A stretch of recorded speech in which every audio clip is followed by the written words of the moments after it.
that is, mate. So certainly we'll see these cars come out, as you just alluded to, mate, that they'll come out for hot laps, but they're also going to be qualifying in those hot laps. They're going to get 5 laps.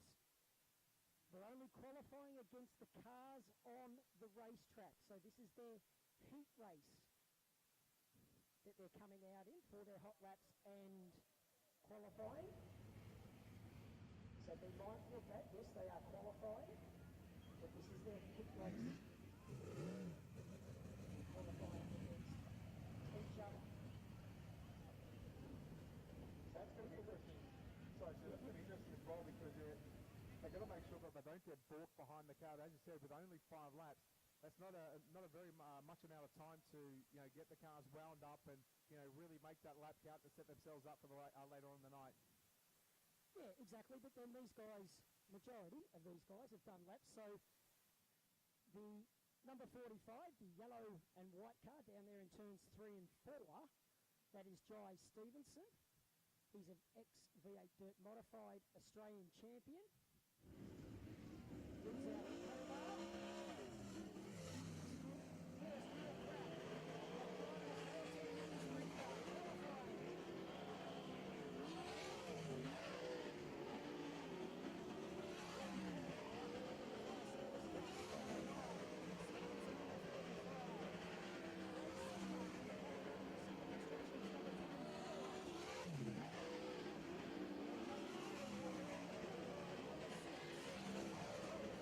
So far, Matt Geary with a 13.543, Corn with a 12.763.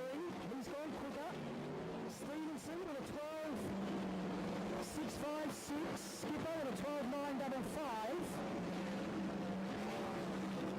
Corn's the quickest with a 12.451. Bit of smoke out of Geary. Excess oil. Nothing to worry about. Jai Stevenson, he's second quick at the moment with a 12.497. So he's taken a liking to 410 wing sprint cars. Corn's two quickest, Stevenson second, Skipper third and Geary fourth.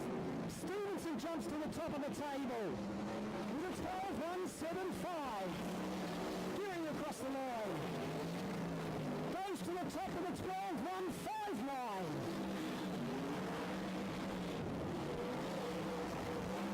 So the next 4 cars, when I say heat races, my apology, it is not the heat races.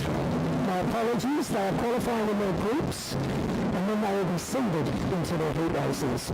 Matty Geary was the quickest with a 12.159, Stevenson with a 12.175, Corn with a 12.451 and Skipper with a 12.5.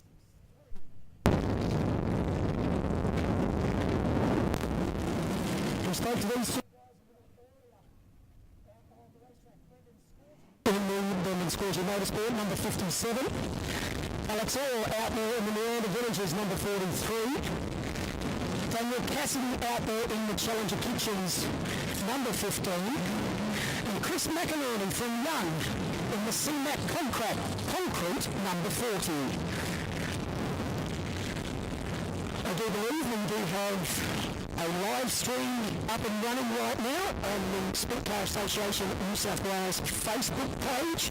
So people that are tuned in on that page, good afternoon, early evening. We're here for 410 wing Sprintcar racing out here at Dubbo. Also at Morris Park Speedway. 447 metres on the pole line, banking. She's fairly well banked. This is qualifying hot laps happening on the racetrack right now. 4th car to come onto the racetrack in the Paddy's Hire. DTM Motorsports, number 4 of Ian Madsen. Ian Madsen coming out onto the racetrack. 5 cars in this qualifying hot lap session. Madsen, a 2-time Knoxville Track Champion winner. He also won the Scott Darling Classic at Parramatta City Raceway. Currently back in Australia. At this stage, doesn't have a ride in America. Fingers crossed he'll get one soon. Let's see what Ian Madsen can do tonight.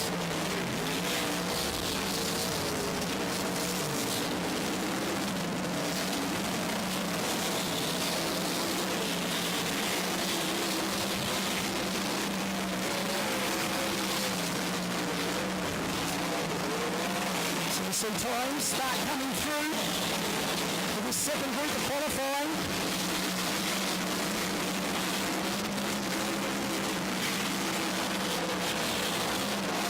Scorgie has done a 12.442. Alex Orr, a 12.355. Ian Madsen, an 11.804. Cassidy, a 12.614. And McInerney, a 12.487. So Ian Madsen, only man into the 11 seconds at the moment with an 11.804. You can see him closing in on Alex Orr. Remember, this guy has won World of Outlaw feature races. I scored you nearly into the wall out of 2. Times, Madsen still the quickest Scorgie second quick. Orr 12.138. Alex Orr third quick. And Cassidy back there in fourth. Madsen off the gas. Checkers are out. So Ian Madsen, the only man into the 11 seconds with an 11.804. Scorgie with a 12.138. Alex Orr, third quick with a 12.211. And then we go back to Daniel Cassidy with a 12.492. So out of those 9 cars, in Flight 1, Ian Madsen is the quickest, Brendan Scorgie second, Matt Geary third, Joe Stevenson fourth, Alex Orr fifth, McInerney sixth, Lachlan Coy seventh, Daniel Cassidy eighth, Blake Skipper ninth, and Luke Thomas didn't get a lap by the look of it.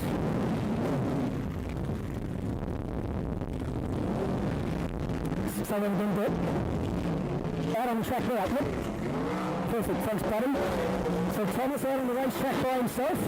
He is a rookie, this kid.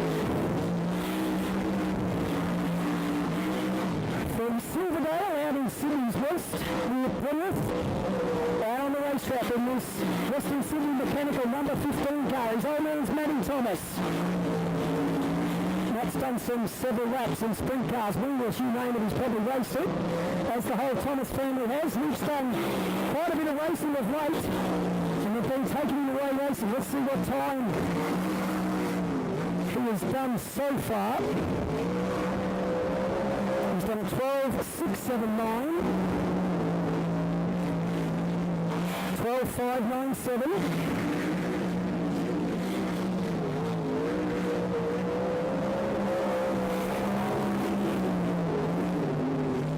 His best time, a 12.597 for Luke Thomas.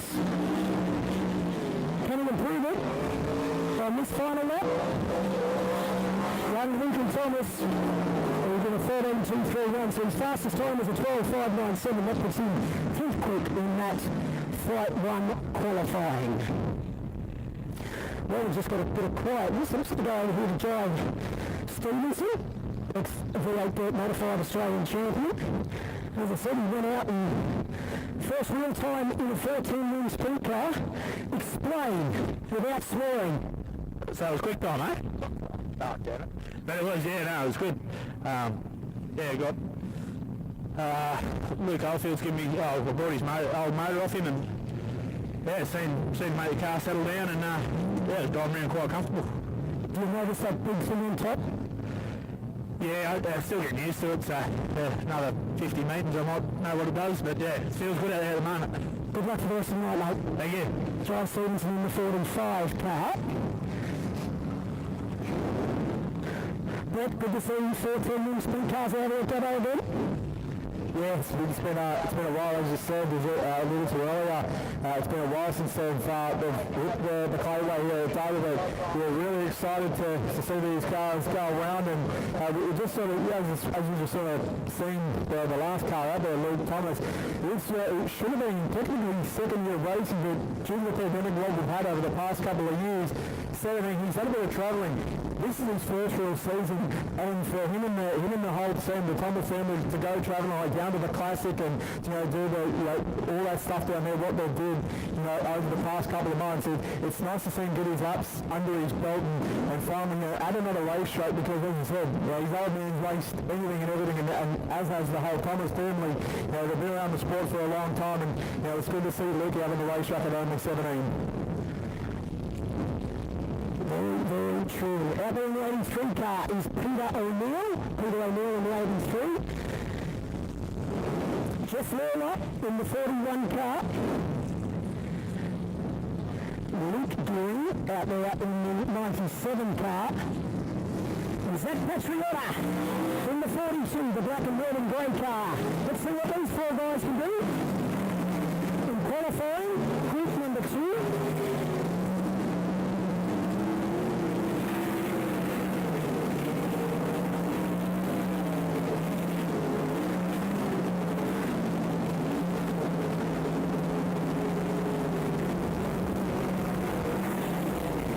Let the nerves that are lapping.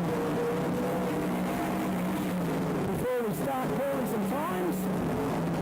So Luke Gearing's the fastest with a 12.590. O'Neill with a 13.346. Norman with a 13.366. And Patriota with a 13.661. That just changes. Gearing to the top of the 12.59.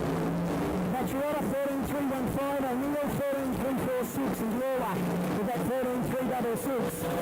Patriota also been doing a fair bit of travelling, whether it's been in the 14-wing Sprintcar or the wingless.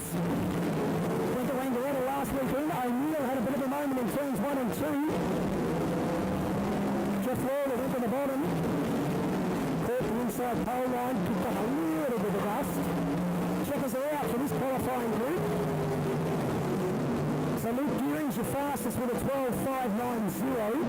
Patriota with a 12.810. More up with a 13.257. And O'Neill with a 13.346. Next group of cars coming out onto the racetrack for their hot laps qualifying session. Mark Addard in the 52 car. The Smiling Assassin, Jackson Delamont in the Marvo Steel, number 48. You're going to see Jackson do double duties tonight. He's going to be driving the 14-wing sprint car, but also the wingless as well. So Jackson's up for the fight tonight.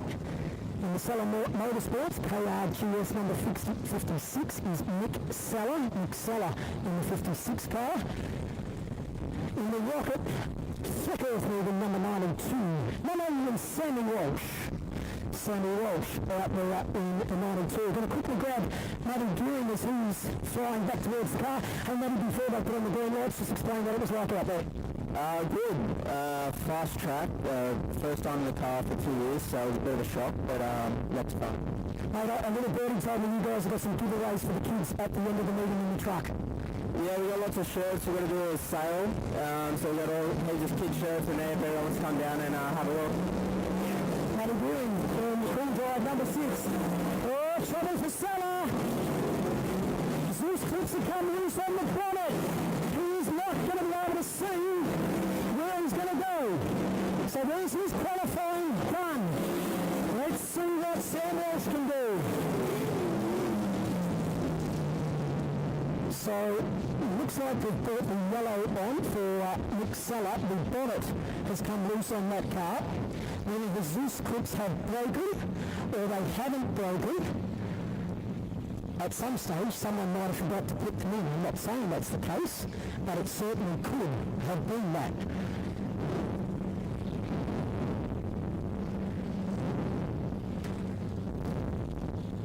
So Sam Walsh in that rocket car at the legendary, now closed, Parramatta City Raceway. He was the fastest to ever go around that place in a one-lap qualifying situation. 11.5 seconds. He was the fastest ever. That's what the record book showed, and it will never be changed.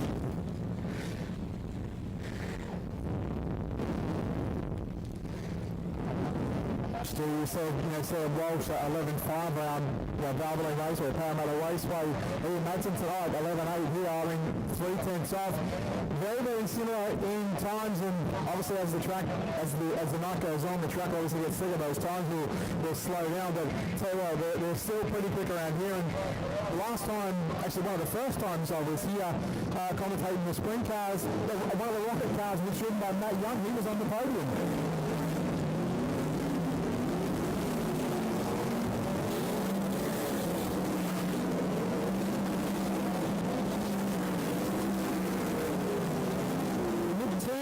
also out there in the 93 car.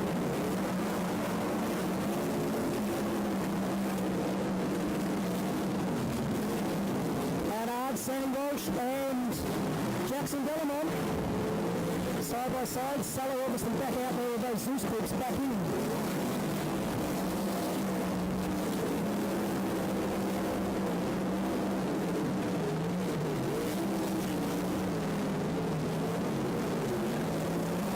So Sulla, Jackson Delamont now goes the quickest with a 12.455. Sulla has spun coming out of turn 2. He was up against the wall. He's actually tagged the wall. Looks like it's either bent the wheel or the rear axle on that car.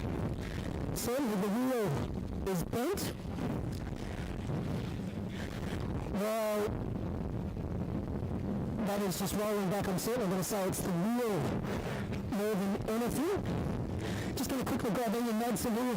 Hey Ian, obviously out here at Dubbo, last couple of obviously years, you haven't been able to come home, you're back home racing for the DTM team. Must be good to be home, but I guess you'd probably much rather be over in the States. I don't know, I'm really enjoying life here at the moment. It's been great driving for Dan and Tracy for DTM Motorsport and Paddy's Hire, so yeah, just loving life at the moment out here and enjoying getting the Dubbo. So it's been there about 10 years, I think. So yeah, it's a fun track.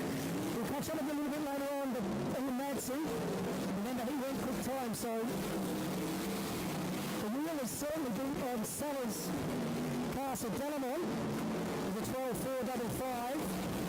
Sulla is second quick, but obviously off the racetrack. Sam Walsh currently fourth.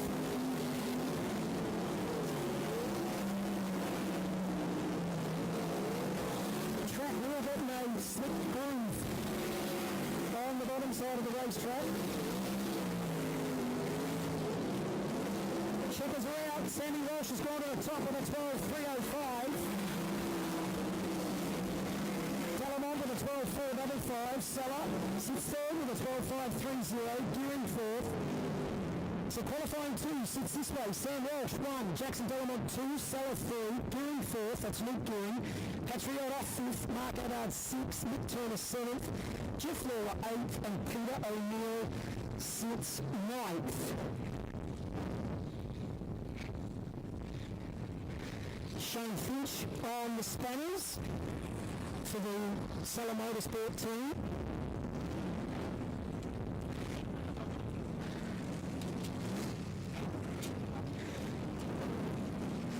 So that wheel right be up a boot. So these 3 cars, as they are on the racetrack, these are our rookies.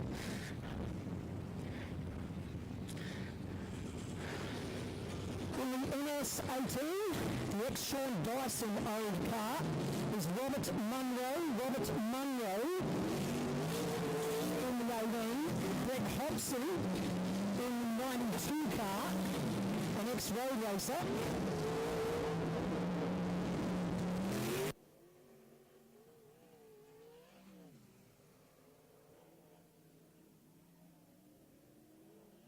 And then out there in the white 29 car is Matt Ferguson, come out of Wingless. So these guys are just getting relaxed by themselves to get a feel. We've got a 14-wheel Sprintcar is.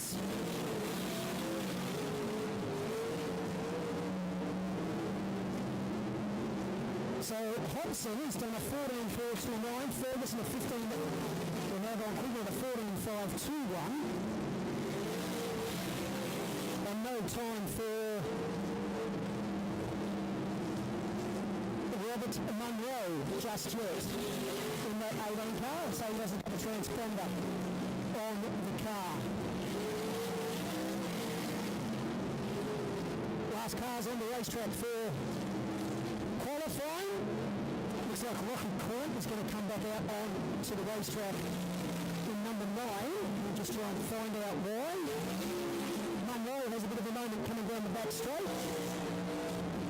Brett Habson has a lot of road racing experience. Has won a GT World Challenge here in Sydney. I'm just going to double check while Rocky Court is going out, just 2 secs. So he is just going back on the racetrack for an engine start. Is young Rocky Court. He's just come back from America, spent probably 6 months over there, I think it was, over there driving some micro sprints. Didn't do any sprint car racing, but didn't have experience. Through his dad, Steve Cork, in their association with Jason Myers, who drove for them quite a few years back, was involved with them. So that's qualifying and hot laps done for the sprint car side of things. Brett, we'll go back up to you for the people with the live audio of the live feed on Facebook. I'm sure, I just don't have communication with the guys at the moment, but they will try and get that audio sorted for you. Back up to you, Brett. Thanks, mate. Thank you, Stu. Hot laps and qualifying done for the 14-wing sprint cars. We'll see those drivers back out later on in the program. Of course, we've still got a couple of production sedan heat races. We'll have 2 wingless sprint heat races and a 4-cylinder heat race.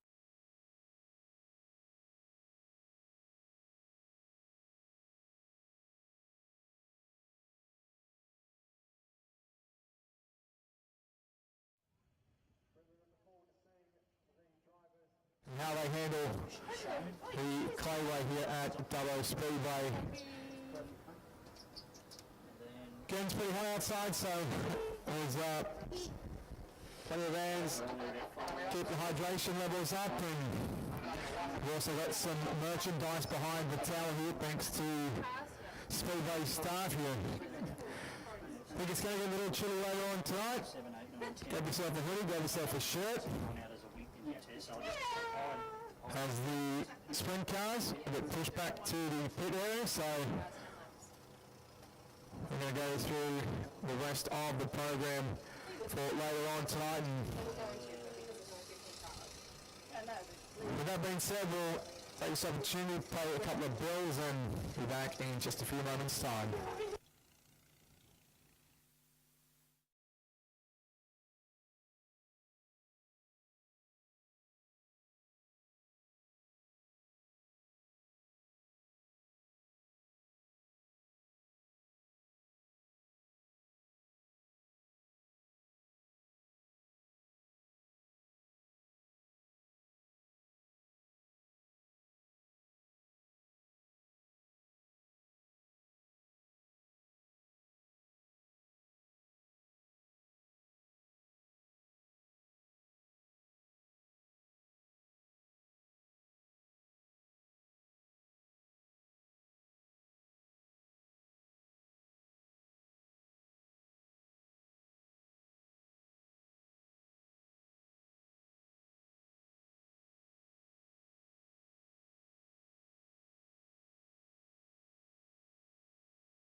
Boys.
And those drivers will go back to the pit area. Hello, folks. And we will get heat race number 2 for 53 New South Wales.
Position number 1.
Coming up for the sprint cars and what was qualifying / hot lap set the grids for these drivers. A little bit of water on the racetrack getting sprayed at the top. It could make things for a little interesting for the opening heat of the sprint cars.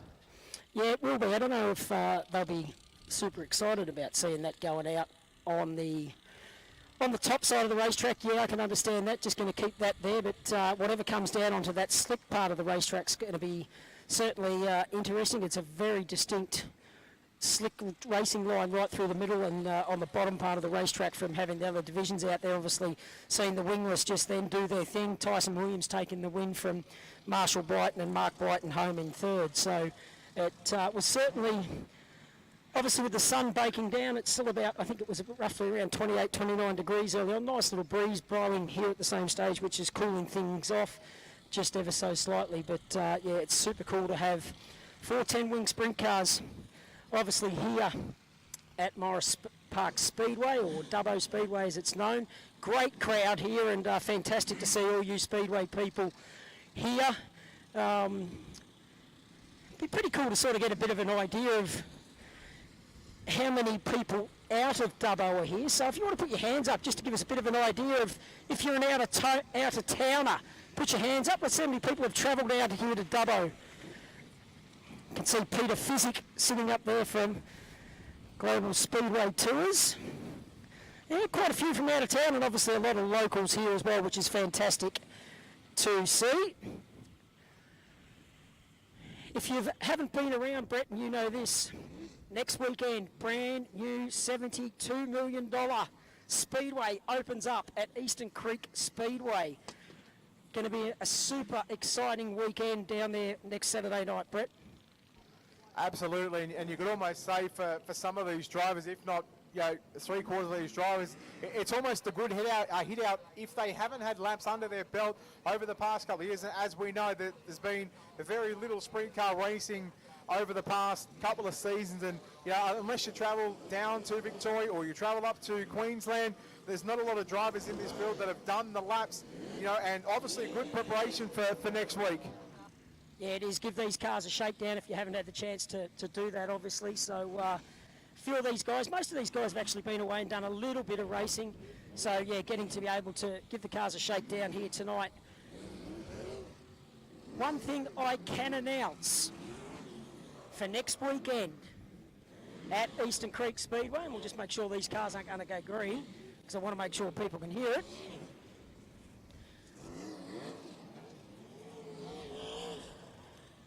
Won't be too far away from forming up. I just want to hold it until we can say it nice and clearly, Brett. It's pretty cool. Yeah, it is really cool. Really looking forward to next weekend, and you know, but before we even get there, you know, these drivers they get a chance to tackle Dubbo Speedway. Now, as you've already spoken to a number of the drivers, you know, some of these drivers haven't raced at this racetrack, and it's going to be certainly see if the track widens up, which it certainly will. The racing line will hopefully get closer to the concrete wall later on the night. The drivers will obviously have choices to make. They'll obviously watch the racetrack, see what it's doing, and then obviously, you know, get their cars set up for that feature event. And then, you know, the likes of Sam Walsh or Ian Madsen, those guys, you know, they'll know what to do. They'll know where to go. But the less of experienced guys, not to throw sort of anyone under the bus, but the lesser experienced guys like Luke Thomas rolling around in turns number 1, he hasn't had the experience of this racetrack as a number of drivers have. So how will it all play out tonight? Well, we'll certainly have to wait and find out. Heat number 1, Stu, down to you, ready for a cracker. Yeah, thanks, Brett. Brett Wheeler up there in the box. Brett's been doing a lot of commentary over certainly the last couple of years with country tracks, doing a lot of the speed car events. Also does a lot of the online commentary. So well done to you, Brett. So just waiting for Chris McInerney. I know he's going to stand on the gas to try and catch up to the back of the field. I'm not sure whether the drivers are that happy with the way the racetrack is just at the moment, whether they're going to get a hot lap session, maybe. No green flags come out, still the yellow flag is out.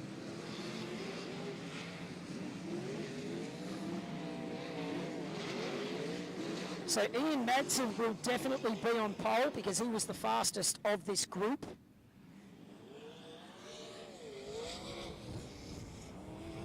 So pace cars come out onto the racetrack, so they are going to form up. So we'll just wait for Chris McInerney to hopefully get around.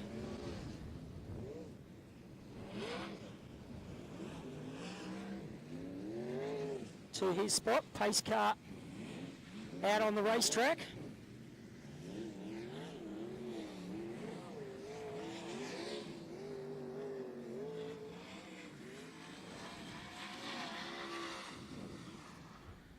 So the field lining up behind the pace car. Now, going back to what I was going to announce a little bit earlier about Eastern Creek Speedway next weekend.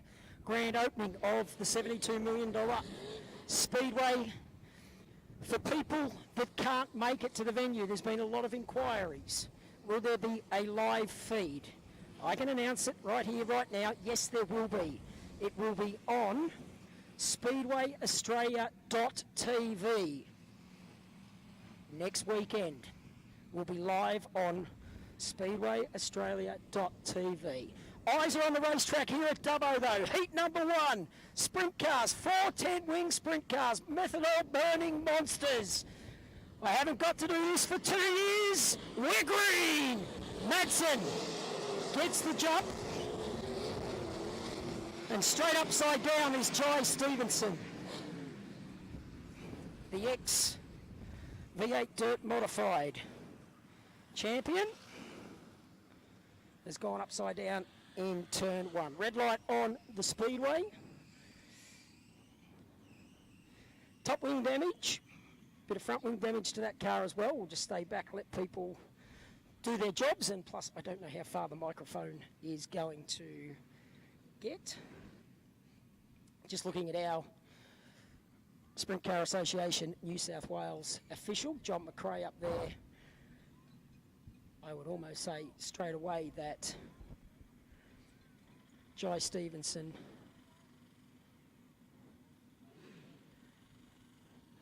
would be okay.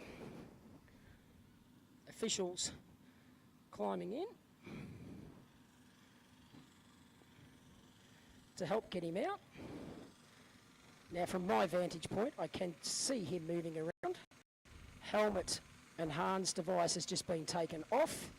He is in the process of climbing out of the race car. Not easy.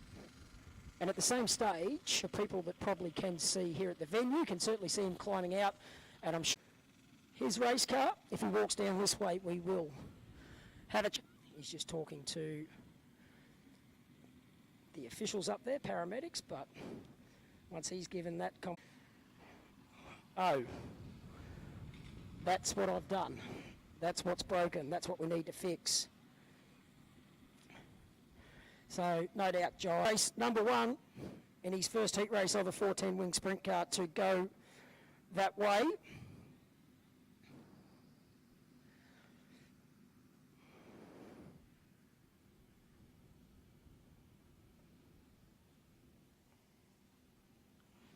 So as I said, Jai is from Cobar. Sponsors on board Cobar Steel, CRC Concrete Pumping and Tronic Grade.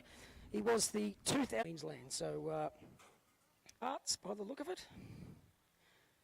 Off the car back on all four, flat right rear on that car as well. His favourite racetrack is Lismore. Obviously Lismore is a place that V8 Dirt Modified's absolute. Couple of kids up on the fence checking out that he's A-OK. As most drivers, they have superstitions. So Jai Stevenson's superstition, I'm just trying to find where he is. He's still up there at the car. The race belts that these guys wear, obviously 2 go over the shoulders, 1 up between the legs, and then 1 over either side of the hip.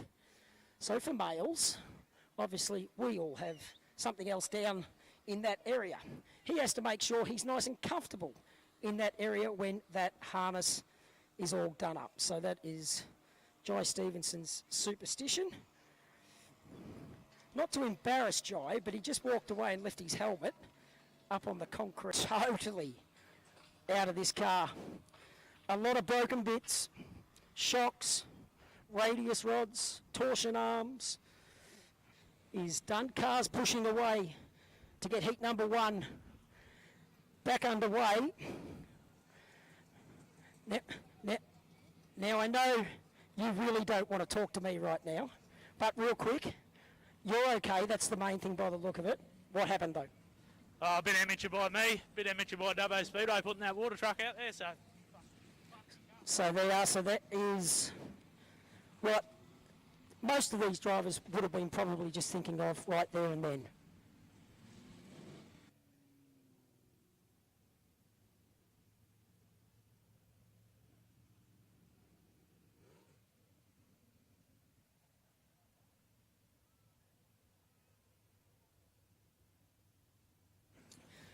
So almost got all cars refired.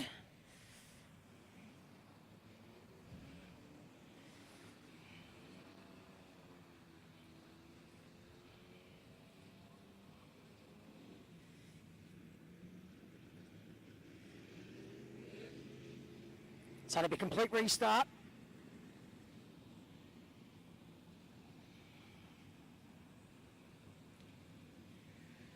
Ten laps for each heat race for the sprint cars.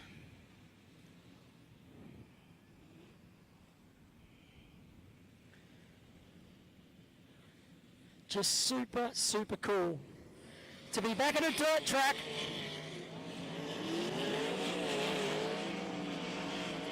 With 410 wing sprint cars out there on the clay.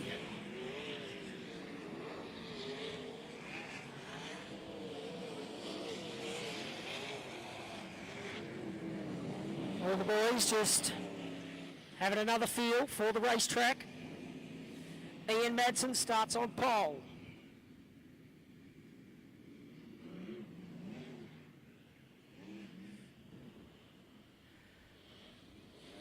Scorgi pulls up alongside him. Ian Madsen resides in Des Moines, Iowa. Brendan Scorgi lives in Yas, or as he calls it, Yas Vegas. I don't know about that, Scorge. 10 laps on the board. Heat race number 1. Madsen, Scorgi, Wiggering, Madsen, Alex Orr making the big moves on the bottom side. Cassidy went to the top side. Madsen's your race leader, Scorgi in second. Orr went for another look on the bottom underneath Matty Gearing. Couldn't get it to happen. Here comes McInerney, picked up Lachlan Corn. And Cassidy puts himself up into 5th position. It's all about points. Forget about your race leader, Ian Madsen. He's gone. Scorgi and Matt Gearing, they're the ones racing at the moment. The battle for 2nd position. Now my apologies for people that are tuning in on Facebook. Gearing into the wall. Hard into turn 3 wall. Didn't go upside down. Oh, Lukey Thomas just tags him as well. Just got up into that loose, wet marbles on the top of turn 3. Did Matt Gearing in that cool drive number 6.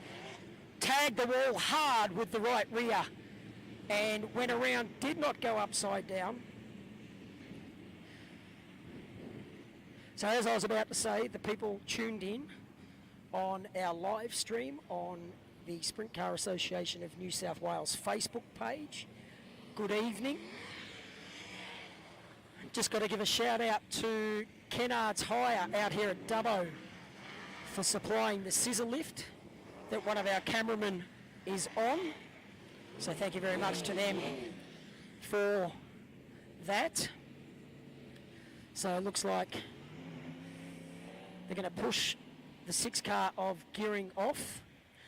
Again, as I was about to say to the people that are watching on the live stream, I have no monitor, so the camera crew and the production staff are doing their best to hopefully try and keep up with what I'm talking about. We will try and get that to happen, so please bear with us. with that, if you are sitting at home watching on our free Facebook Live on the Sprint Car Association of New South Wales page.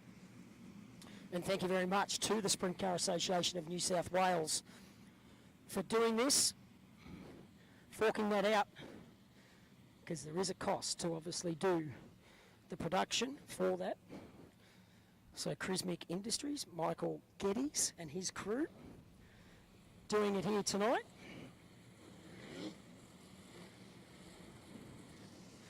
When we don't have any racing on the live stream, if you go to my Facebook page, Chatting with Stuart, I will be doing some live stuff from the pits in between the heat races of sprint cars. Green light's coming back on. Madsen can get on the loud pedal anytime. So, Madsen in that Paddy's higher. Number 4 is your race leader, Lachlan Corn, trying to move around the outside of Alex Orr. He's going to dive him into 3. No. Orr runs through the middle of the track, drifts up out of 4. Can Corn do something with him? Makes ground into turn 1. Lachlan Corn's been over in America, racing a micro. Been doing a good job. Orr loose out of 2. That lets Corn have another crack at him into 3. Lost it, slid up through the slick stuff, loses his position on the racetrack right behind him, so he still sits back and forth. Race leader Madsen, Scorgie in 2nd, Alex Orr 3rd. Then we go back to Corn in 4th. 5th is McInerney. Then we go back to Cassidy, Lukey Thomas. Then we go back to Blake Skipper and Ferguson. Madsen clearing out. He's got him by him straight away as we speak. Corn now struggling with his race car. McInerney's working him over. One is from Young, that is McInerney. Corn from South Wollongong, or Albion Park to be precise. Race leader, Ian Madsen. 3 laps to go, make that 2.5. He goes down the back straight here at Dubbo. The race is on between McInerney and Corn. McInerney got underneath Corn. That picks up 4th position for McInerney. So McInerney, the concreter, is on the charge. He's moved his way up into 4th position. Madsen is going to come out of turn number 4. The white flag is out for Ian Madsen in heat number 1. The Paddy's higher DTM Motorsport. Number 4 car down the back straight into turn number 3 and 4. Gets the car in underneath Ferguson. Gets underneath him. Checkered flags out. Ian Madsen gets the win. Home in 2nd spot's going to go to Brendan Scorgie. 3rd to Alex Orr. Across the line in 4th is McInerney. Then we go back to the 15 of Cassidy, Cornt, Thomas. Across the line now, Skipper. And your last car is Matty Ferguson in the 29. That was heat number 1. Hopefully, we'll get Ian Madsen to come infield, and we're going to have a chat to Ian Madsen.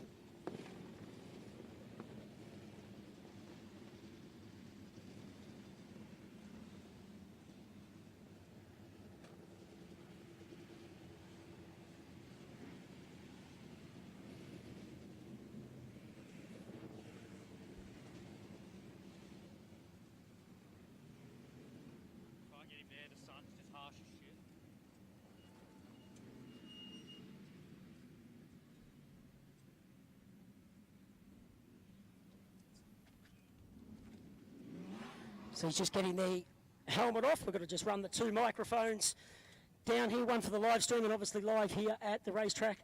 Hey, Ian Madsen, obviously not ideal, that water truck probably going out before that heat race, but hey, when you get quick time, you're off the front, you get to dominate that heat race. Yeah, it was lucky for me. I was off the front, but it just felt bad for some of the guys back in the pack with that water there on the front stretch. So hopefully they don't do that again. But yeah, it was good to get the heat win there. Need to work on the car a little bit. We're not the best right now, so we'll just get back. Didn't think it was going to be that slick.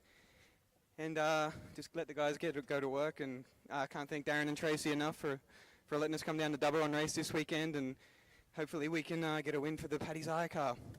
Mate, out of everybody in these pits, you're the one that's probably got the most experience on a racetrack like this. This is similar to what you would race on back over in the States when you're out there doing the tour or at Knoxville. Just explain how hard it is to race on a track like this.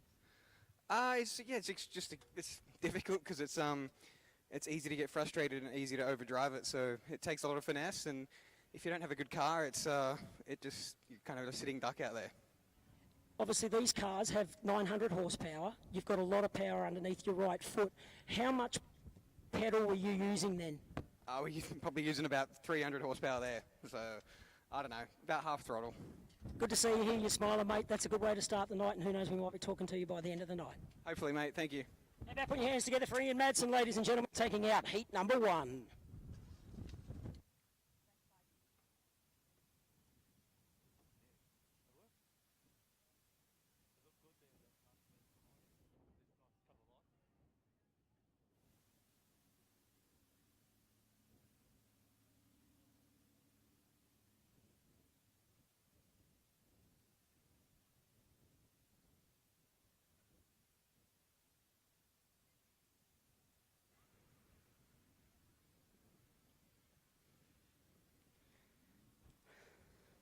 So Brett Wheeler, you've got the best vantage point in the place, sitting up there in the box. How did you see heat number 1? Well, Ian Madsen was quickest overall with an 11.8. Now, you just spoke to him, obviously, asking how much throttle, how much horsepower he was having.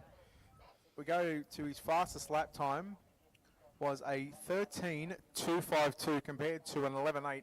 That's a second and a half slower since he's been out onto the racetrack. And I mean, it's sprint cars around Dubbo. It doesn't get much better than that. It doesn't matter what racetrack you're at when you get to see sprint cars. Well, then again, it doesn't matter what form of motorsport you're at. You've got to be happy.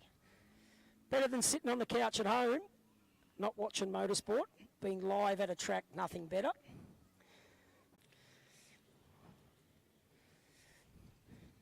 Actually, I do remember, I reckon last time I was out here, the flies were absolutely terrible.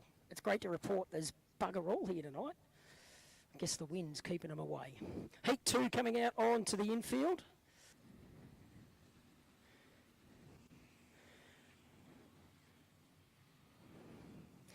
During the week, Mick Seller is a pawnbroker. Runs a pawn the big 41 car. Professional truck driver.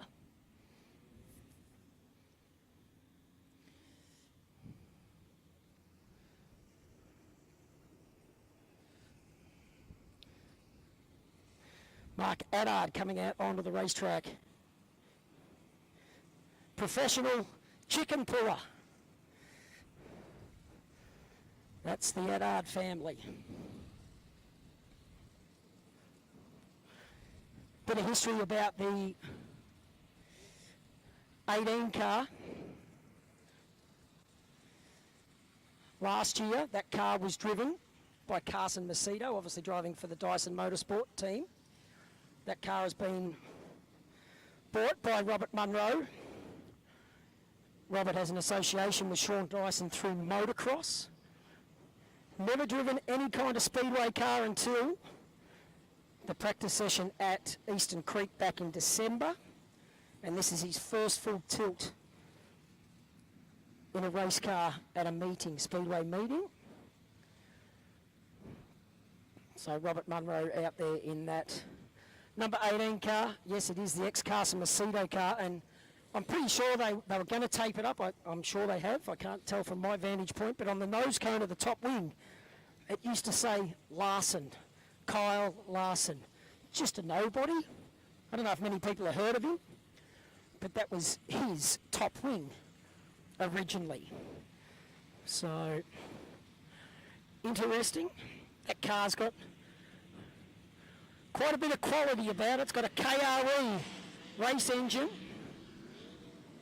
So trouble for Sam Walsh.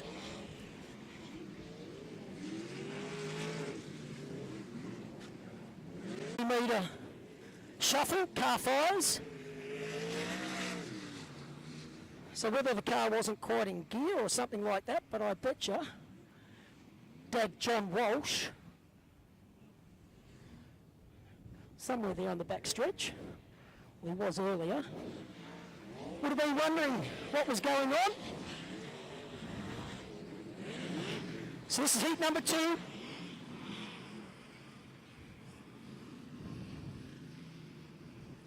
Here at Dubbo for the Sprint Car Association of New South Wales. Putting on this event in conjunction with Dubbo. And well done to all the country tracks here in New South Wales or across Australia. The past couple of years has not been ideal, as we know. Sammy Walsh and Jackson Delamont on the front row. Sulla and Gearing, second row. Patriota, Addard, Thompson, Mick Turner and Jeff Lawler, O'Neill, Hobson and Burton. Jackson Delamont got the jump on Sam Walsh. So Delamont from Young in New South Wales is your race leader in that Mad Harry's Steel number 48. Sam Walsh sits there in second in that rocket. Then we go back to Mick Sulla in the 56 car. Gearing, the 93 of Turner nearly tapped the wall down there in 3 and 4. So, race leader, Jackson Delamont's going to come up behind Munro. So Munro's running right down on the bottom part of the racetrack. Here comes Delamont. Delamont dives to the inside. Walsh goes to the inside. So Sammy, these two are pulled away from the rest of the field. Delamont and Walsh. I think Walsh has probably got a faster car right now.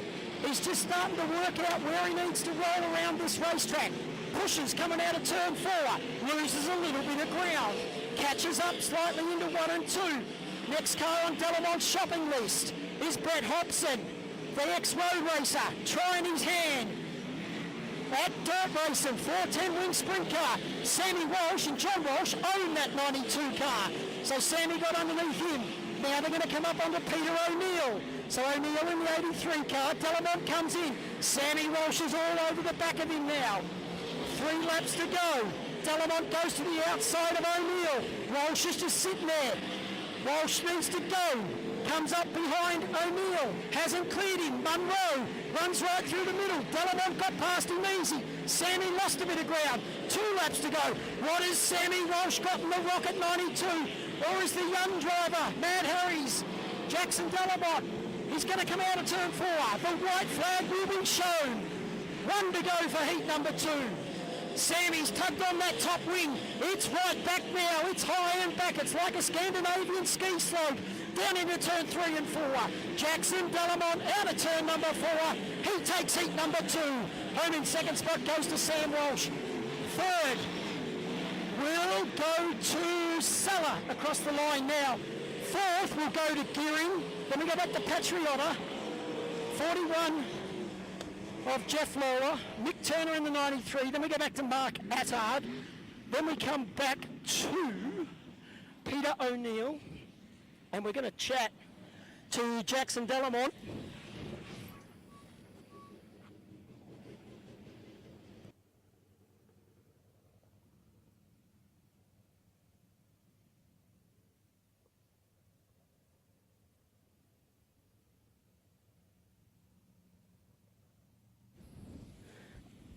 Just got to wait for the TV cameraman, Jackson. He's on the way. He was daydreaming over there. Jackson Delamont will be quite happy just looking at tyres on this car. As we come in here, hey Jackson, you're doing double duties tonight. So you're doing the 410 wing sprint car and the wingless. So you've had probably a little bit of knowledge going out there because you've been out in the wingless before. Starting on the outside of Sammy, you two guys have raced each other a lot back in Sydney. Did you expect to get away with the win just then on the outside? I kind of thought if I could get off the line and get down enough, I'd be okay. I didn't think I'd be able to drive around Sam on there in 1 and 2 if he beat me to the corner. So I was pretty happy to get off the line good and get out in front and get settled in the rubber and just try and be smooth. So the rubber has already started to go down? Yeah, there's black line around the bottom's pretty well rubber, and coming out of 4 was pretty well rubber for 2 car widths now. So hard on tyres, but it's good to be back here at Dubbo. We love coming here. This is where I started racing, and it's probably our closest one to home. So yeah, it's good to be back here, and it's good to see a good crowd in here. How far is it back to Young from here? About 3.5 hours. A little bit closer, probably about the same as the new track in Sydney will be, but yeah, just a little bit closer makes it a little bit nicer. What's it like to be back in the race car? Obviously, you've done a couple of races, tried to travel around a little bit, but what's it like to be actually back in the race car after the big layoff? It's good. It kind of life feels a little bit more normal. This is sort of all I've ever done since I was 16. So it just means that we get to do what we love doing and see all our friends and that we hadn't seen for a long time with the COVID stuff. It's a little bit like a 21st, catching up with all the family and some of the family you don't want to see again, isn't it? Yeah, for sure. The Classic was definitely like that. There was people we hadn't seen for like 18 months. It was crazy. It was really, yeah, it's just been really good to be back out. Mate, I just want to grab your helmet real quick. Remember I said about Smiling Assassin? There it is on the back of the helmet. So super cool. Ford Jackson will get in there nice and close. Smiling Assassin, that's what he's known as. Good to see Jackson here. You're stuck out here on the infield. Junior sedans are going back out on the racetrack. We'll be guys to call the junior sedans. Yeah, thank you very much, Stu. As the junior sedan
So just for everybody here at home watching on our Facebook Live on the Sprintcar Association of New South Wales Facebook page, obviously the track is getting worked on at the moment. People here at the racetrack can see that because it did slicken off pretty badly. So for the sprint car side of the program, we're just going to give everybody an update on what's going to happen.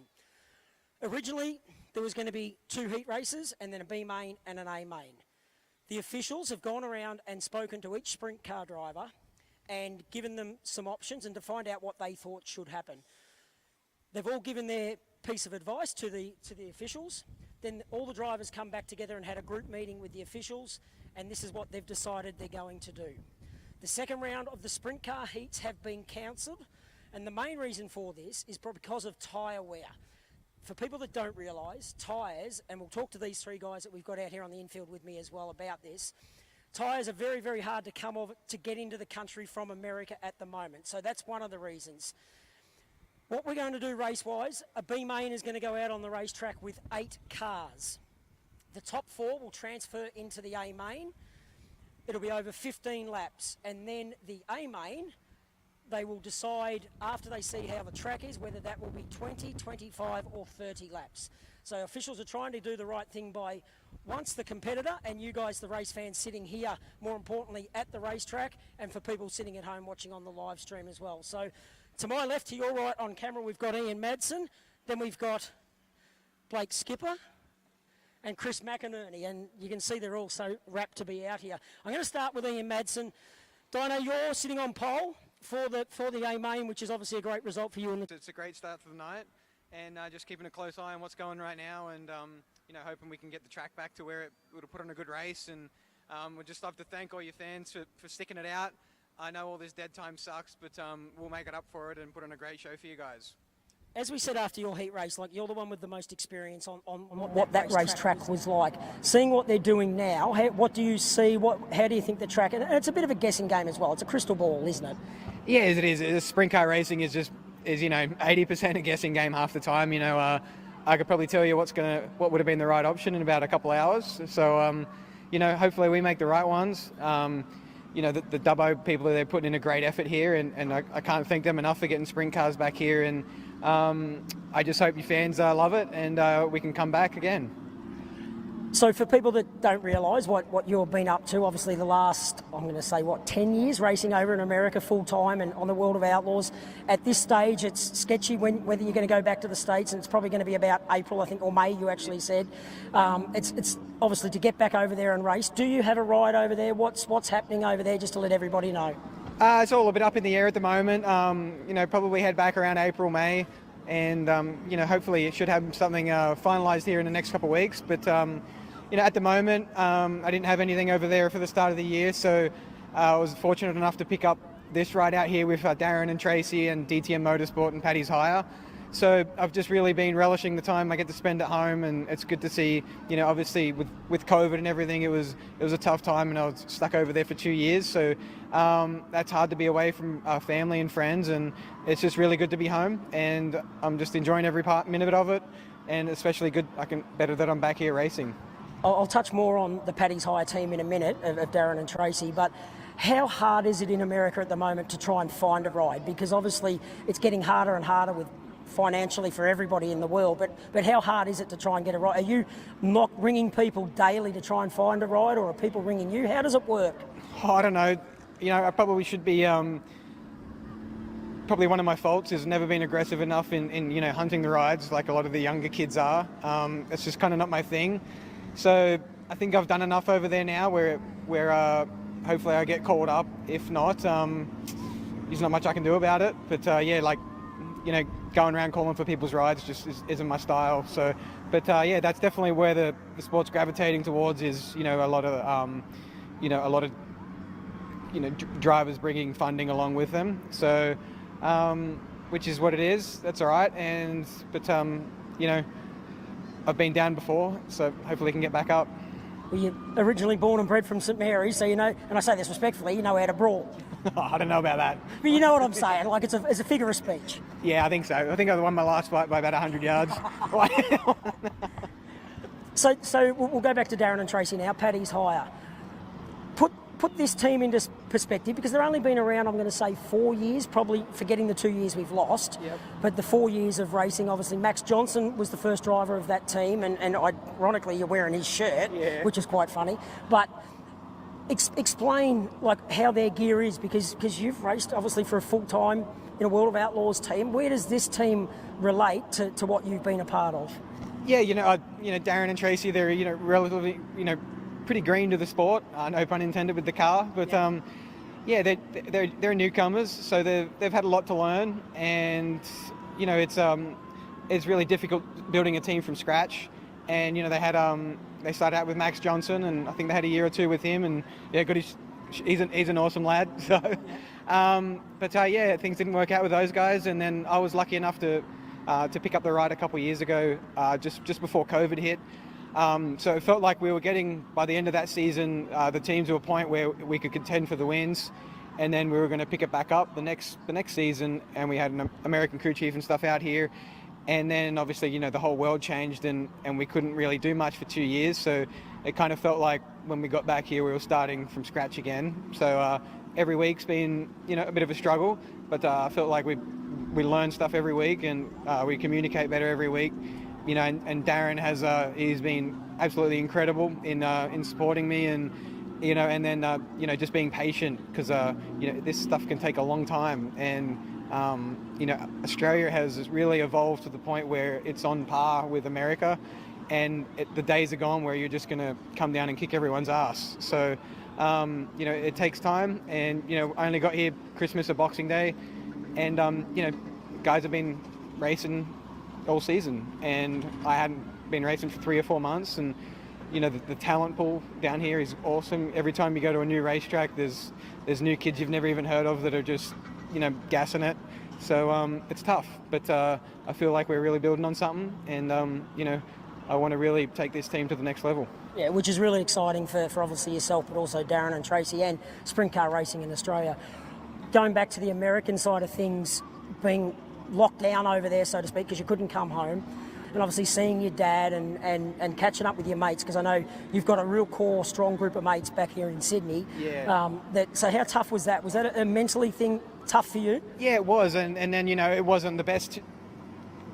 Things weren't going well at home either. With the racing side of things, I lost a couple rides. So in normal times, I probably would have got out of there for a couple of weeks and just come home to regroup and reposition myself and see my mates and my family. But you couldn't do that for 2 years, so it just kind of felt like I was stuck on an island over there, and just a lot of time at home, and it was tough. And that was why I jumped at the first opportunity to get back here this year. Yeah. Your wife, Kate, who is Matt Smith's sister, she's still over there in Des Moines working away, because she's got a great job, obviously, over there in the States. It's obviously tough for you to be able to come back here, and on her as well to be able to be over there. But it's and then obviously going into what it's going to be over there in the States coming up soon, the winter. Well, yeah, they're probably just about to come out of it. But I was lucky enough. She was able to come out here for a couple of weeks over Christmas and January, and so that was good. But it sucks that she's still back here, but still back there, and especially in the cold. But I don't know. I'll enjoy it out here for her. I'm sure you are. Hey, mate, great chatting to you. We're going to grab one of these other boys. Wish all the best. You're starting on pole tonight, so I know you're going to put a show on for these fans. They've paid their money to turn up and come and have a look at, because you're a World of Outlaws driver, mate, and hopefully we see you back in a World of Outlaws car real soon. Yeah, I'll be back there one day, and just thanks again to all the fans coming out. We'll be out there soon. How about putting your hands together, ladies and gentlemen, for Ian Madsen. Yeah, all right, Dino's going to disappear. Come on, Blake. We'll start. You're last, McInerney, so... There'll be nothing left to Blakey, you've been around a while. Obviously, Dad raced for a long time. We might just move in a little bit, except we've moved back a bit. You've been around a long time. You've raced these cars a long time. As I said, Dad raced. Mum's been heavily involved. Your whole family, your grandpa and grandma, they've all been involved, and uncles and aunties. The skipper name has been entrenched in sprint car racing in New South Wales for a long time. Yeah, it has, and it's just pretty cool to still be able to do it. Like, it's getting tougher and tougher. Just everything's getting more expensive the way the dollar is, and just cost of life's going up too. So still to be able to do this is a pretty awesome opportunity. And I can't thank all my family and everyone else back there that helps out. It's just, it really is something pretty special to get to do, and you just got to take it for granted every lap you get, and having the last couple of years off has really made that a reality. So what have you been doing the last couple of years on a Saturday night? Because I know I've been playing a lot of golf, not on a Saturday night, but on a Saturday. So what have you been doing? Well, I've been locked down, so camp, bonfire in the backyard, and drinking way too much alcohol. I can tell. Suit looks a bit tight. No, I shouldn't say that. I can't talk. But so is that what you've been going camping and doing, like when you've been allowed out? What have you actually been doing? Yeah, just been getting away camping and playing some golf myself, and just spending more time with friends, which you don't get to do a whole lot on a Saturday night because it is a big sacrifice, and just being able to really soak all that up and enjoy spending it with everyone else that you don't get to spend a whole lot of time with. I heard a little rumour that you actually played golf out here yesterday. Is that correct, at Dubbo? I didn't, but my dad did, so I was silly enough to walk around the zoo. Well, hang on, what's silly about walking around the zoo out here? It's a long walk. Should have probably got a bike or the golf carts, but it was good fun. It was pretty hot, but it's always a great experience going around the zoo, so filled the arvo in really nicely, and it was a good way to start the weekend off. What does Blake Skipper do for fun, apart from driving a sprint car? I enjoy playing golf, just hanging out with friends, having a few drinks, just enjoying downtime when we get to have it in Sydney. You're a carpenter by trade. Is that your own business, or do you work for someone? Explain what it's like being a carpenter. It's mum and dad's business, so we actually work for them. Just dad, myself and my brother, just the three of us, and we just kind of enjoy working together, but we also get a bit iffy with each other at times too, so you just got to walk away and cool off and then come back to it. It's good to be hands-on. It teaches you a lot of different skills, and you can do a lot of different things. It's a good trade to be in. As I said at the start, you've been around, as wingless cars are just coming out onto the racetrack, they're going to do a little bit of wheel packing, I would have thought, for starters. Hopefully they don't go racing too quick, because we're going to talk to C-Mac sitting over there. As I said, you've been around a long time. If there's a young kid sitting out there on the hill right now and they want to eventually race a sprint car, take us back to when you were that age on the hill. What did you think? And then that realisation that you actually got to put your bum in a sprint car, what was that like? Oh, it was special. It was something I didn't really know I wanted to do there for a while, and then kind of got around 14 or maybe even about 13 years old, and I was really started hanging around the pits more, working on Dad's car and just getting more and more interested, and absolutely just fell in love with it. And I thought, I've got to do this. And I was lucky enough, my granddad put me in a car and gave me a shot, and here we are. We're still plugging away at it, and it's a humbling sport, and you got to remember you're learning all the time. Like Ian would have said then, it gets tougher and tougher every year, and you just got to learn and keep learning, and just keep your head on your shoulders and just keep plugging away at it. It doesn't get any easier. That certainly doesn't get any easier. Great chatting to you, mate. We'll let you go back to the pits, get your car ready. Where are you starting from tonight? P16, so hopefully we can move forward and put a show on for the fans. And thanks for all coming out. I know it's been a bit of a crappy period there for you all, but I'm sure we'll make up for it in a few hours' time, or not even that long, hopefully. Blake Skipper, ladies and gentlemen, how about putting your hands together? You see him in number 24. This bloke is from Young. Hates getting the concrete cleaned off his gumboots. Chris McInerney, you're playing concrete every day. Yeah, you started off right. You called it concrete, not cement, so that's a tick in my box straight up, so well done. What's it like living down in Young? Obviously, it's not that far. We heard Jackson Delamont say earlier it's about 3.5 hours from here in Dubbo. What's it like being a country boy? Obviously, the guys racing in Sydney, most of them are from Sydney, I would say, but you're a country boy. Yeah, for sure. Yeah, no, when I was a bit younger, I left there and did move and went to Canberra and went to a few different cities and that, and here I am back living in Young. Yeah, it's sort of hard to take that out of you. It's just good to be able to go down the pub and know everybody and have a beer, and it's just country mentality. Not to take anything away from the people in the city and that, but yeah, if you're from the country and you like the country, you'll never take it out of you. You've only been in sprint car racing for, I'm going to say, about 4 or 5 years, roughly about that, like forgetting about the 2 years we've just lost. Come out of motocross to how good were you at motocross, and like talk yourself up if you were good. Like tell everybody what you used to do. Yeah, well, it was a bit different coming here to Dubbo racing the sprint car, because right over the back here is Morris Park, the dirt bike track, which I pretty much lived and breathed. We come here a lot, and especially when I did grow up a little bit more, and I met my partner. She's from Dubbo. Her parents live here, and they're only about 100 metres down the road, just at the end of this road. So we always had a place to stay. So we've done a lot of racing here. Pretty much when I was younger, we used to race about 46 weekends out of 52 all over the country, and like my parents just put in a massive effort. I just remember getting taken to the car, and then you'd sleep in the car, and then you wake up and you're there at 7 o'clock in the morning. So there's nothing different with the travelling side of things. You do a lot of kilometres. The only difference is now I've got to do the driving. Obviously, I don't want to bring back bad memories, but what injuries and stuff like that did you sustain when you were racing motocross? What time's my aiming? So I think up to date I've probably had about 22 broken bones and 2 knee reconstructions, and I reckon probably about 3 head traumas. So I mean, it was with age comes a cage, and that's why I sort of decided to jump in, and we jumped in a wingless. Sadly, the first year I was in a sprint car, I had a roll over at Parramatta and actually broke my back. So I had to stay out of the car for 12 months, and I mean, it was a bit hard to come back from that. It's always in the back of your head and that, but you were sort of, and then you get a roll on, started to get a roll on, and then COVID hit, and then we've done no racing because Sydney shut down. And this is why we're trying to get these country tracks, because if something like that happens again, we had nowhere to go, and you've got all the other states that have another 5 tracks. Queensland's got plenty of tracks, and Victoria's got plenty of tracks, and it just put the New South Wales people so far behind because we had nowhere to go. So it's unreal to be back here at Dubbo. I used to come and race a wingless here. I love the track. I come to a practice meeting they had here not long ago, and I was keen as to come here. Which is cool. Now, I'm pretty sure what I'm about to say. You are related to the Delamonts, correct?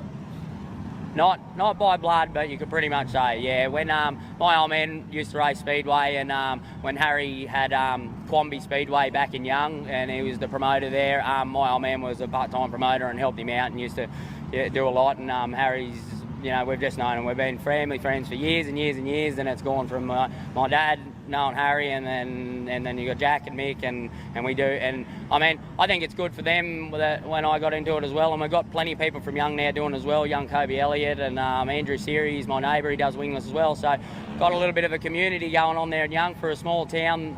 You got 4 or 5 races, and every single one of them are here tonight. And yeah, it's just good to have someone to have a beer and have a talk about it. Where if you're the sole person that only does it, it's very hard to find someone that is interested in what you do. So. I know, I'm hoping Harry's not going to mind me saying this, but he has an amazing museum on site at the workshop Mad Harry Steel. Now, I've been lucky enough to go and have a look through there. It's not open just for anybody to go and have a look, but if you ring there and Harry's going to be around, he's more than happy to show people, isn't he?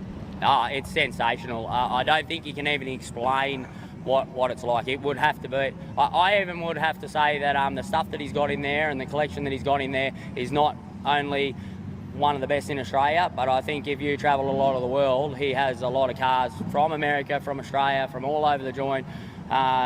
Spectacular winning cars that there's only one of, and it is sensational to go there and have a look at it. He's done a really, really, really good job.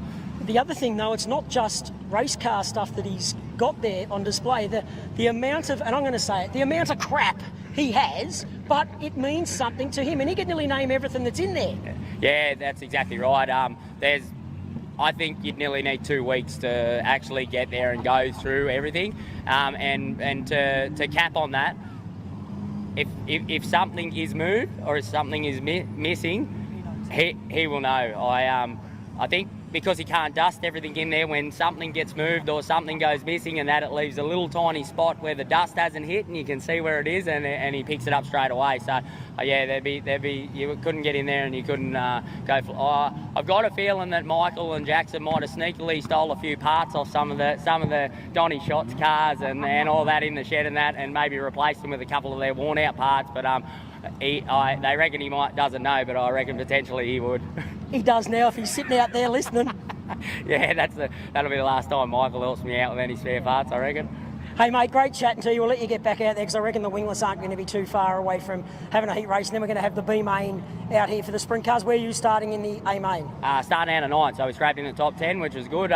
We qualified well, got in the heat, started in 6, went forward 2 positions to 4, so that put us up into 9th, which I'm happy with that. Hopefully they're doing a fantastic job. Old mate in the grader, the track crew, everybody, they're working hard to give everybody a good A main race, and hopefully we can put a show on. And I just like to thank all my family, Nixon, Carter, Jess, her parents, and my mum and dad, and Pat, and everybody that helps out with the car.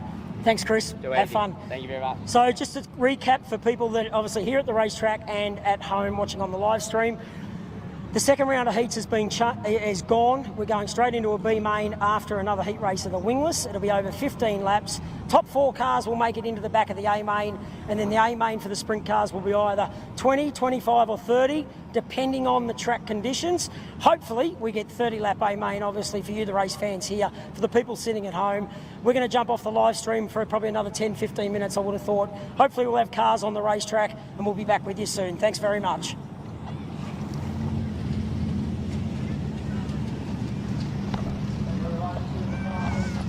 Mate, you can't hang on to it.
15 laps will be the journey.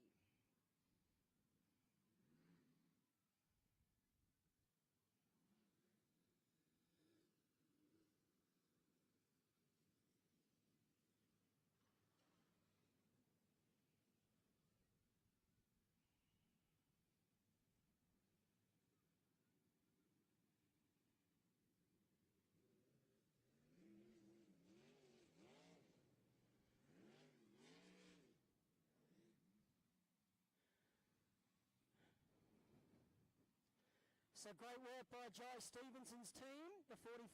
Remember, heat 1 went upside down in turn 1.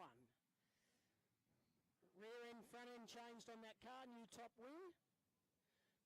Yes, they have had ample time to do it, but they got it done, so well done to them.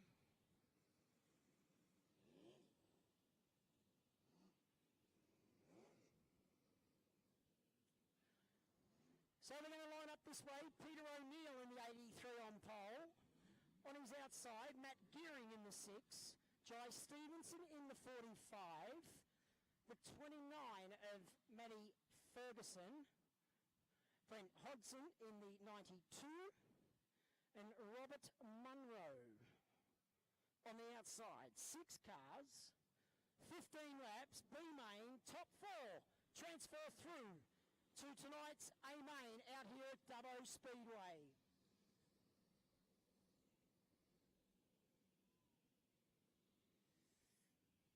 Pace car off the racetrack, they go down the back straight for the final time before we go green.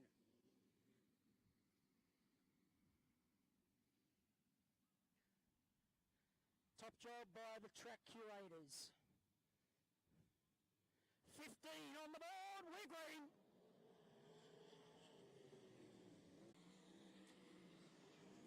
So Peter O'Neill is your race leader. Stevenson throws it in. Into turn 3, got it all crossed up. Gearing got a tight race car as he went into turn 1. Gearing sits there in second. Ferguson and Munro. So we'll concentrate on our race leader. Peter O'Neill in the 83 car. Driving for the Orr family. Been doing a fair bit of racing over the years. Has O'Neill. Out in front nice and cleanly. Sitting there in second. Matty Gearing back there in the cool drive. Number 6 car, Matty. Been driving the midget for Terry King. The red number 6. Bit of smoke coming out of that left-hand side header pipe. Let's hope it's the excess oil scenario. Back there in third spot is Stevenson in the 45 car. Just getting a feel for it. He was very good in qualifying hot laps. Put down a good time. Just got caught out by track conditions. Going into heat number 1. Back there in 4th position is Brett Habson in the 92 car. A road racer, won the GT World Challenge, done a lot of circuit racing over the years. Has Habson trying his luck at Sprintcar racing. Matty Ferguson back there in the 29 white car. He come out of wingless division. Incidentally, he's wearing a Shane Stewart race suit. And we're back to our race leader, Peter O'Neill, out in front in the 83 car. Putting down some decent laps. As we say that, Matty Gearing's closing in on him now. The race is going to be on for this B main with 5 laps to go. O'Neill has company. Matty Gearing in that cool drive number 6. So they cross the line, 4 laps remaining. Half a second was the difference as they crossed the stripe. Gearing all over the back of O'Neill. Track just starting to slicken off through that groove again. O'Neill stretched it out to a second lead last time by. They'll come by with 2 laps to go. Gearing's gone higher in 3 and 4. 1 and 2 doesn't have the drive as much as 3 and 4. The lap cars are going to play a part. Gearing runs right through the middle. The right flag comes out for the B main. O'Neill, if he sits to the bottom, here comes Gearing. Is he close enough? It's going to happen in 3 and 4. Gearing, does he go to the top side? Gets right on the rear nerf bar of O'Neill, but O'Neill hangs on and takes out the B main. Matty Gearing home in second. Third goes to Jai Stevenson. And across the line in fourth is going to go to Brett Habson in the 92 car. Well done to Ferguson and Munro. That was our B main, ladies and gentlemen. Our A main field is now set. Your 4 cars from the B main: Peter O'Neill, Matt Gearing, Jai Stevenson, and Brett Habson. We'll be back with our A main very, very soon. Back up to you, Brett. Thank you very much, Stu McCarthy. On call for the sprint cars, their B mains, or their B main, I should say. So just to, again, a little change in the program and what is going to happen now. We'll see junior sedans come out for heat race number 5 and 6. The production sedans will come out for their third heat race of the night. We'll see the 4 cylinders come out for their final heat. And what was going to be the wingless sprint B main, the sprint car A main, will take over that one. And then we'll go through to the wingless sprint B main and continue on with the rest of the program with junior sedans, production sedans. We'll have the 4 cylinders and wingless sprints to ramp up the program here. So again, the sprint car A main being brought forward just a little bit. And the drivers worried about the tyres, as Stu alluded to early on, or a little while ago. So we'll get the junior sedans on the racetrack next.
Yeah, exactly right, Brett. And obviously the way the racetrack has come back after the track grade, the B main, and then the other divisions out there doing their heat races, I think we're going to in for a very, very good A main. Different guys with different setups. Just going to focus in on the Challenger Kitchens, number 15 of Daniel Cassidy, going down the back straight. For people that really don't look at the technical side of a race car or mightn't understand how things really work, just looking through the field, at this stage he's probably the top wing, so the rear wing trees. So they're the two bars that right at the back of the roll cage, which is pretty much where their helmet is. That's where we're going to focus in on.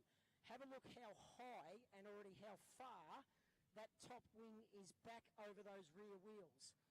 Whereas, let's focus in on Chris McInerney in the number 40, just going down the front stretch here right in the middle. You can see how forward and how much flatter that top wing is. Reason being,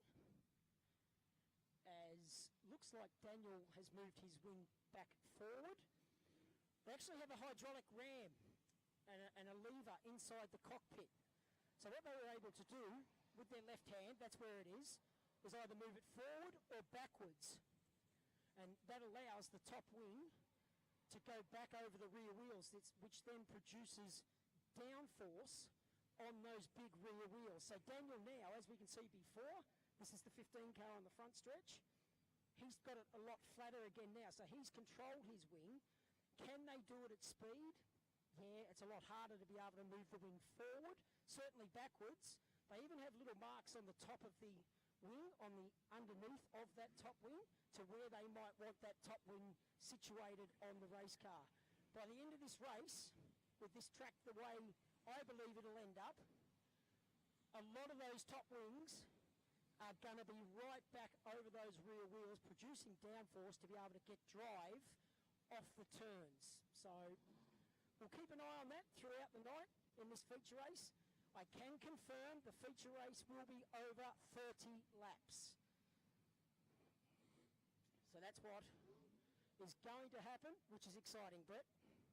Yeah, absolutely right. Yeah, really looking forward to seeing the sprint cars back in action for 30 laps around here. And as you said, obviously, with explaining the wing and stuff, obviously as the track gets slicker, you won't notice it while the cars are racing around. But if we have a yellow, that's when the drivers, they'll be able to, as you said, they'll focus in on the marks. They'll know when and where they can, how far they have to put the car back, because obviously, the further back it goes, the tighter your race car gets. But you don't want to have that car, you don't want to have the top wing back at the start of an A main to make that car tight, because it's only going to get, the fuel load's only going to get lighter as the race goes on. Yeah, 100%, mate. Have a look at that dirty, great big moon forming up over there on the outside of turn number 3. Jude.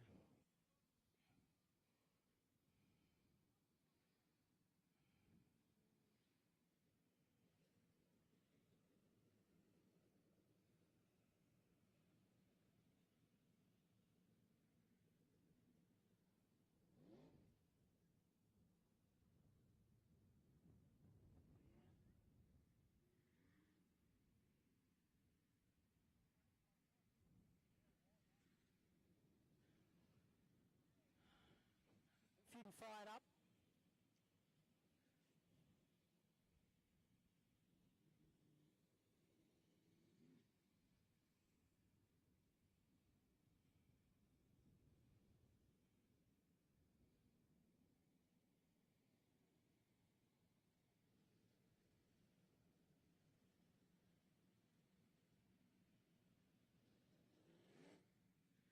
.26 remaining.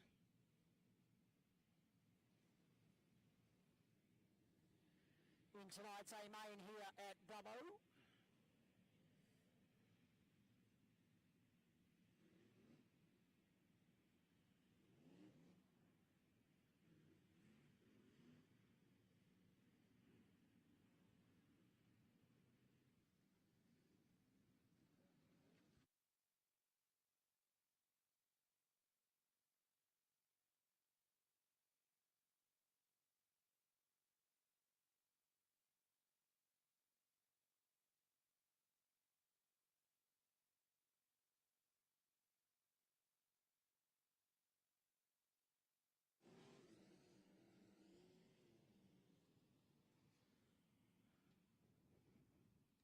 So we'll re-rack them and stack them.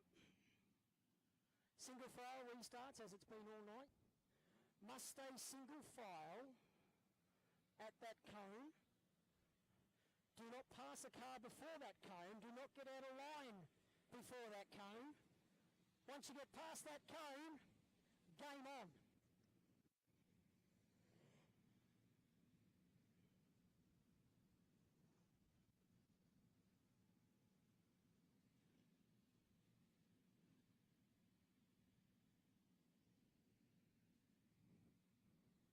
Not too far away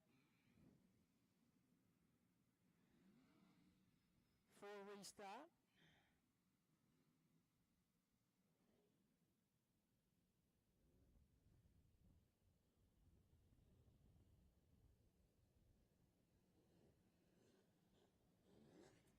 Yellow lights out. We're going green next time by.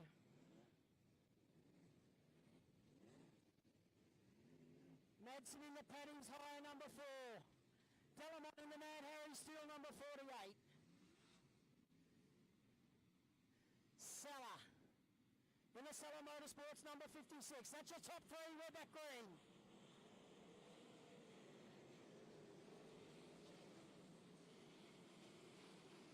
Oh, they're all searching. They're all searching down here in 1 and 2.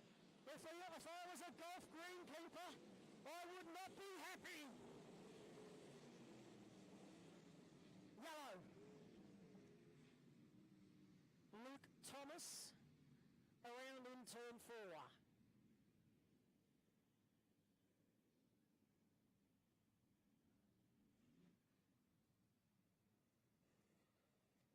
.25 to go.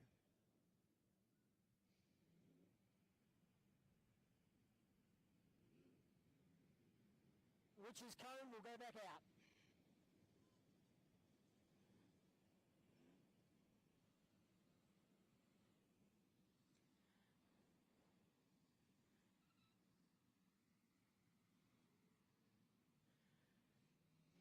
So Lockie Corn and Chris McInerney arguing positions.